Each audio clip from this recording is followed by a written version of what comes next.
पूरे के पूरे अरावली किसके बाप के नाम पे दिए जा रहे हैं। अब इसको अगर छोटी पहाड़ियों को पहाड़ियां नहीं मानते हुए काटने का आदेश देंगे, आज छोटे बच्चों को मार दोगे तो वंश कैसे बधेगा। जैसे आज उदयपुर के अंदर हमारे ताउते आया था, तो ये अरावली पर्वतमाला ही था जिसमें उदयपुर में कुछ भी नुकसान नहीं हुआ था। और इसमें सरासर कहीं न कहीं भ्रष्ट अधिकारी मिले हुए हैं जो पहाड़ियों को काटने में उनको पनाह दे रहे हैं। कोर्ट ने जो माफिया है खनन के, जो बड़े बड़े पूंजीपति, उनको लाभ पहुंचाने के लिए उस तरह से कोर्ट के माध्यम से उन्होंने फैसला कराया है कि हमारी जो गौरव गाथा गाने वाली जो पहाड़ियां हैं, इस पे गीत गाते हैं लोग, परिक्रमाएं करते हैं लोग, उन लोगों के लिए आज बहुत कटोराघात हो रहा है। इस आदेश को वापस सरकार नहीं लेती, हम रेगुलर आंदोलन करते रहेंगे, प्रदर्शन करते रहेंगे। सुप्रीम कोर्ट के द्वारा दिया इस काले आदेश से मतलब बिल्कुल ही खत्म होने की बात होगी। मतलब 100 मीटर लमसम, मतलब 13,000 अरावली पर्वतों के अंदर से लमसम 12,000 प्लस अरावली पर्वतमाला 100 मीटर के अंदर है, तो ये बिल्कुल खत्म होने का काम करने का इस तरह से सुप्रीम कोर्ट ने काला आदेश दिया है। अपने मेवाड़ के अंदर जब कोरोना भी आया ना,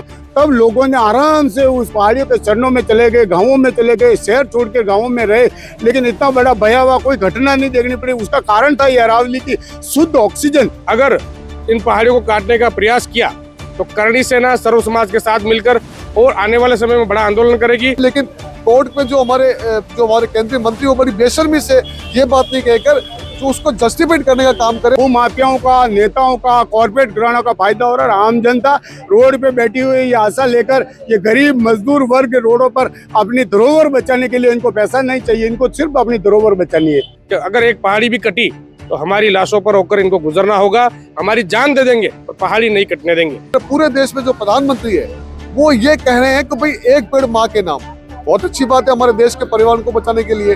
एक पेड़ माँ के नाम तो हम लोग लगा रहे हैं, पूरे देश की जनता लगा रही है, लेकिन पूरे के पूरे जंगल, पूरे के पूरे अरावली किसके बाप के नाम पे दिए जा रहे हैं। इस तरह से अभी पहाड़ियां काटी जा रही है, इन पहाड़ियों को काटने में कहीं न कहीं यहाँ के प्रशासनिक अधिकारी और बड़े बड़े अधिकारी इन भूमाफियों से मिले हुए हैं और लाखों करोड़ों का घपला करके इन पहाड़ियों को तहस नहस करने का काम ये अधिकारी कर रहे हैं। जो सुप्रीम कोर्ट का आदेश है उसको लेकर आप लोगों ने विरोध किया, लेकिन सच तो यही कि उदयपुर में कई पर्वतमाला अरावली जो है वो खनन के बहाने या किसी बहाने से पहले उधेड़ी जा चुकी है। इसको लेकर कैसे देखते हैं? देखिए, मैं बताना चाहूँगा कि जिस तरह से अभी रिसेंटली सुप्रीम कोर्ट ने एक आदेश पारित किया था कि 100 मीटर के नीचे वाली पहाड़ियों को पहाड़ी नहीं माना जाएगा, परंतु इससे पहले भी आपने पूछा है कि इस तरह की खनन पहले से हो रहा है। मैं बताना चाहूँगा कि जिस तरह से अभी पहाड़ियाँ काटी जा रही है, इन पहाड़ियों को काटने में कहीं न कहीं यहाँ के प्रशासनिक अधिकारी और बड़े बड़े अधिकारी इन भूमाफियों से मिले हुए हैं और लाखों करोड़ों का घपला करके इन पहाड़ियों को तहस नहस करने का काम ये अधिकारी कर रहे हैं। बाकी भूमाफिया की ताकत नहीं है कि इन पहाड़ियों को काट सके, और इसमें सरासर कहीं न कहीं भ्रष्ट अधिकारी मिले हुए हैं जो पहाड़ियों को काटने में उनको पनाह दे रहे हैं। और जिस तरह से पर्वतमालाओं को लेकर अभी आदेश जारी हुआ, हम इसके खिलाफ हैं। इस तरह के आदेश को हम कतई स्वीकार नहीं करेंगे, हम इसका कड़ा विरोध करेंगे। जब तक इस आदेश को वापस सरकार नहीं लेती, हम रेगुलर आंदोलन करते रहेंगे, प्रदर्शन करते रहेंगे। अगर इन पहाड़ियों को काटने का प्रयास किया तो करणी सेना सर्व समाज के साथ मिलकर और आने वाले समय में बड़ा आंदोलन करेगी। और पहाड़ी अगर काटी जाती है तो मैं सरकार, शासन, प्रशासन और हाईकोर्ट तक मैं ये चेतावनी देना चाहता हूँ कि अगर एक पहाड़ी भी कटी तो हमारी लाशों पर होकर इनको गुजरना होगा, हमारी जान दे देंगे और पहाड़ी नहीं कटने देंगे। पर्यावरण है तो हम हैं, जल है तो जीवन है, तो इसके माध्यम से हम सब लोग चल रहे हैं। आपने देखा पश्चिमी राजस्थान के अंदर जिस तरह की गर्मी पड़ती है, लोग वहाँ पर बहुत परेशान है, और ये स्थिति हम मेवाड़ में नहीं आना देना चाहते हैं। और ये पर्वतमाला 800 किलोमीटर के दायरे में फैली हुई है, तो हम नहीं चाहते हैं कि हमारे आने वाले भविष्य में कोई समस्या है। तो मैं सरकार, शासन, प्रशासन से विनम्र निवेदन करता हूं कि इसी जो आदेश जो निकालते इन पर पुनः विचार करें और जनता को राहत दें। मैं विष्णु पटेल, मेवाड़ किसान संघर्ष समिति संयोजक। आज आपने जो देखा होगा, सर्व समाज, राजनीतिक दल और सभी ने मिलकर एक अरावली के ऊपर जो एक संकट आया हुआ उसको लेकर एक जंगी प्रदर्शन किया।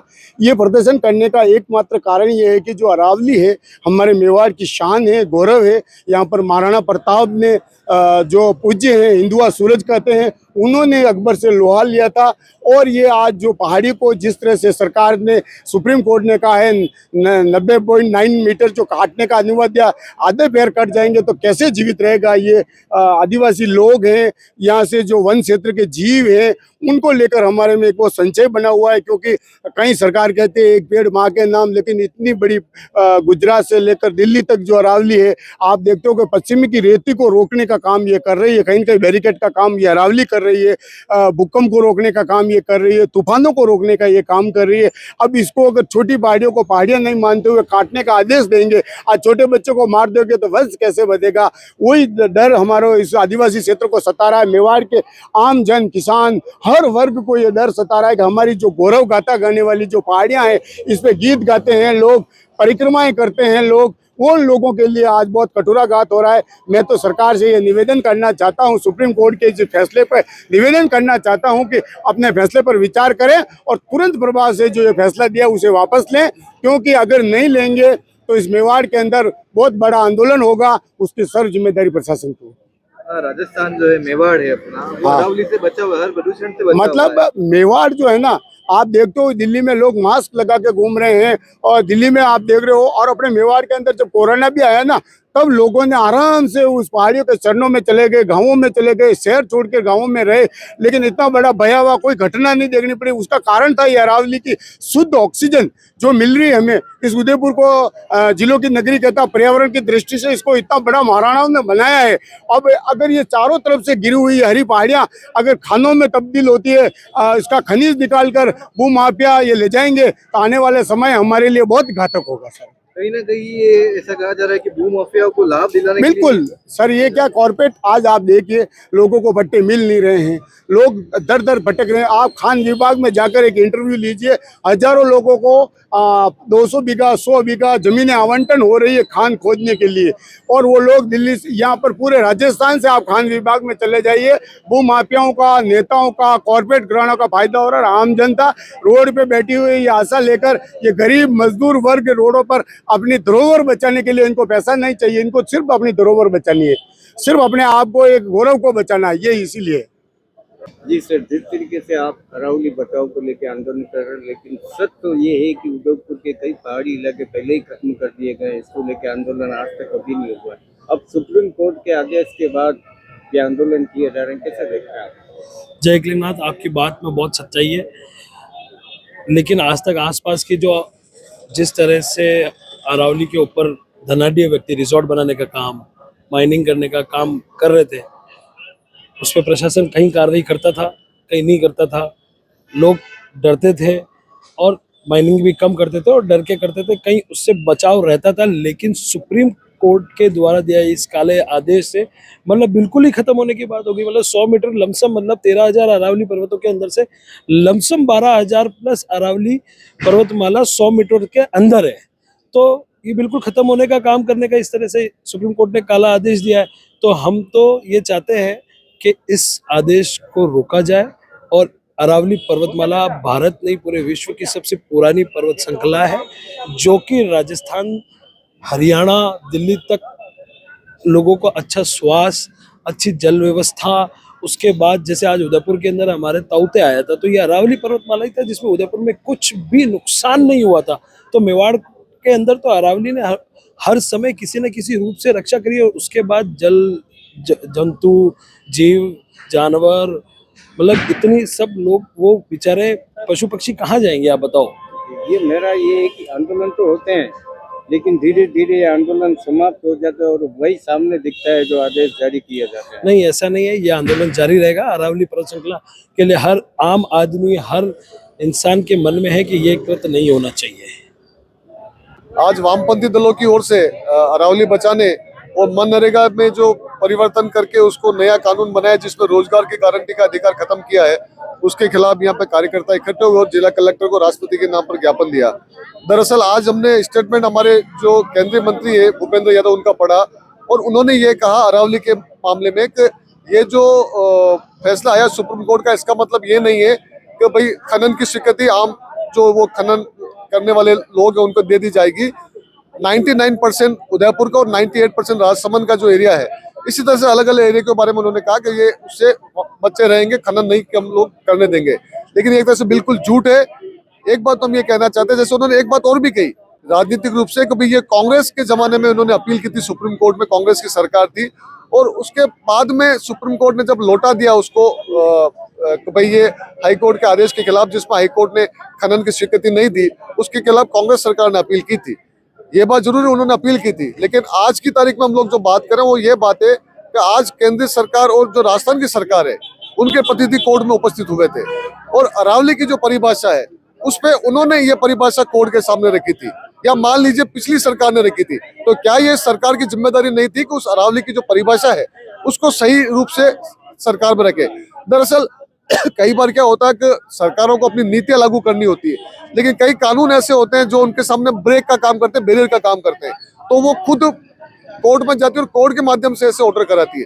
कोर्ट के सामने जब ये तथ्य नहीं आए तो भाई अरावली जो है एक तरह से जीवन रेखा है, हमारे देश की जो 651 किलोमीटर की जो परिधि है, और हमारे 4 राज्य उसमें अधिकांश लोगों की, खासकर जिसमें आदिवासी भी इसमें शामिल है, वो इसमें प्रभावित होगा, उनका जनजीवन प्रभावित होगा, उनके आन मान शाम का भी मुद्दा है ये। लेकिन उस तथ्यों को जब सामने सरकार ने रही तो निश्चित रूप से अगर कोई भी जज होता तो उस तरह का फैसला देता। तो ये फैसला एक तरह से कोर्ट ने, जो माफिया है खनन के, जो बड़े बड़े पूंजीपति, उनको लाभ पहुंचाने के लिए उस तरह से कोर्ट के माध्यम से उन्होंने फैसला कराया है।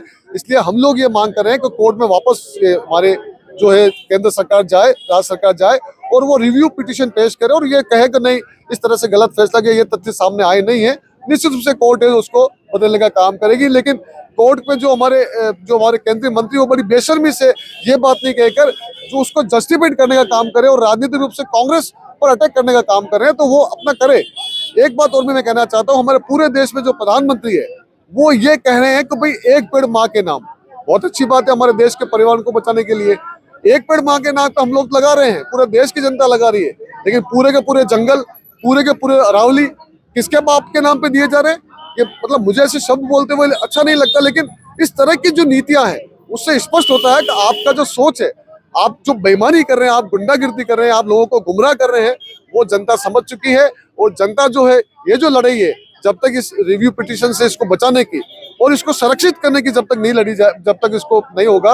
और एक बात और मैं बोलना चाहता हूँ, कहते हैं कई बार ये बहस चलती है कि संसद बड़ी है या कोर्ट बड़ा है।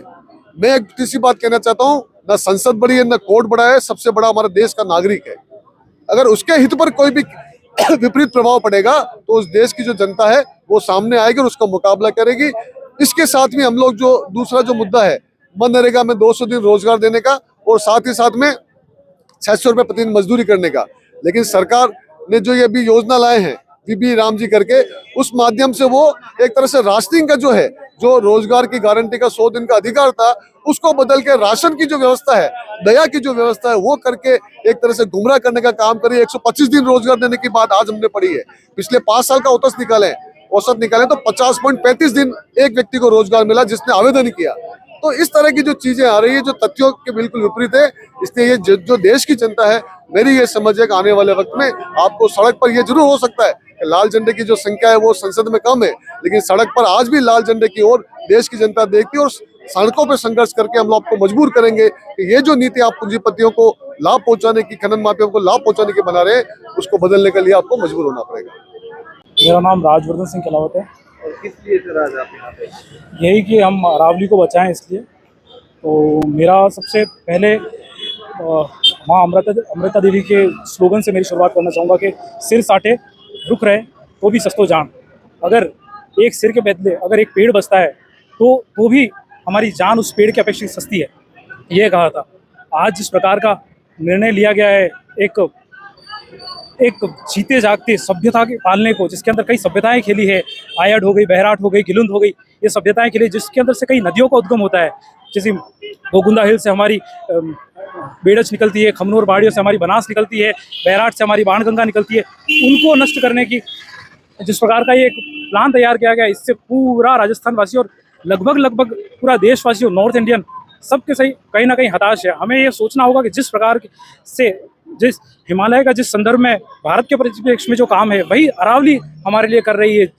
आज अगर हम साफ देखें कि अरावली कोई सिर्फ पर्वत श्रृंखला नहीं है, अरावली हमारे राजस्थान के लगभग 9% भाग में फैली हुई है, जिसके अंदर 10% जनसंख्या रहती है, जिसके अंदर तीन चार जनजातियाँ रहती है। जैसे हमारे उदयपुर में अगर हम देखा जाए तो भील समाज के लोग रहते हैं, सिरोही में देखा जाए तो गरेशिया समाज के लोग रहते हैं, अगर जयपुर तरफ चले जाए तो हमारे मीणा समाज के लोग रहते हैं।